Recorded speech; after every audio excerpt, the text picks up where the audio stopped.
முக்கியமான ஒரு இதை வச்சேன் என்ன அப்படின்னா அடிமைகள் உடம்பில் ரத்தம் எதுக்கு அப்படி பரம்பரை கூட்டணிக்கு இது எதுக்குன்னு கேக்குறேன்.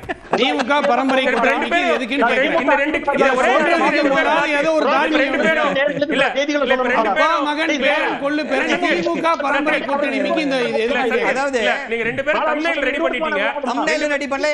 இல்ல இப்ப மாற்று கேள்விகளை தொடர்ந்து ஒரே கேள்வி திருப்பி கேட்டு நான் ஒரே கேள்வியை பேச ஆரோக்கியமாக நான் பேச போறேன். நான் பதில் சொல்லுங்க. அவர் அவ்வளவு குற்றச்சாட்டுகளை வச்சு அவர் சொன்ன அத்தனை குற்றச்சாட்டுகளும் அக்மார்க் பொய்கள்.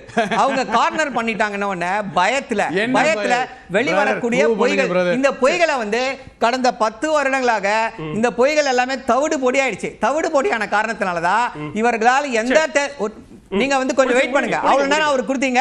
சோ என்னோட கருத்துக்களை கொஞ்சம் சேர்க்க டைம் கொடுங்க. நீங்க பதட்டப்படாதீங்க. சோ என்ன பேச விடுங்க. இடை மறிக்காதீங்க என்ன.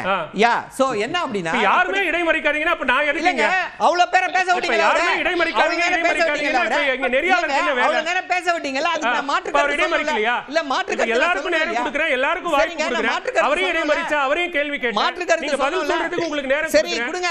எஸ் பதில் சொல்லுங்க. அதாவது இவர்கள் சொன்ன பொய்களை வந்து இவ்வளவு நாள் வந்து பூதாகரமா இந்த கச்சத்தீவில் ஆரம்பிச்சு மீத்தேன் வரைக்கும் பொய்களை மட்டுமே பேசி வந்தது அதிமுக. அந்த பொய்கள் எல்லாம் தவிடு பொடியான உடனே என்னாச்சு?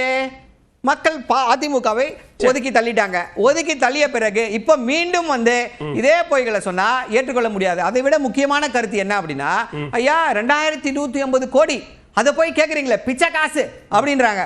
ஐயா இதுதான் என் உரிமையை கேட்பது, உரிமைக்காக குரல் கொடுப்பது.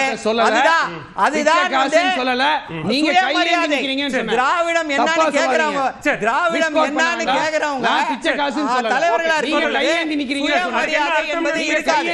சுயமரியாதை என்பது இருக்காது. அதுதான் இங்க இருக்கக்கூடிய ஆளுமை இல்லாது. நாங்க பிச்சை காசு சொல்ல நீங்க போய் கையேந்தி நிக்கிறீங்க. கையேந்தி நிக்கிறதுனா எதுக்கு? கையேந்தி நிக்கிறோம். பிச்சை காசுன்னு சொல்லிட்டு பிச்சை காசுன்னு சொல்லி பேசுறது அப்புறம் என்ன? ஒரு ஆளுமை இல்ல அர்த்தம். சத்தியம் பேசுறாங்க. ஆளுமை இல்ல அர்த்தம். 2 3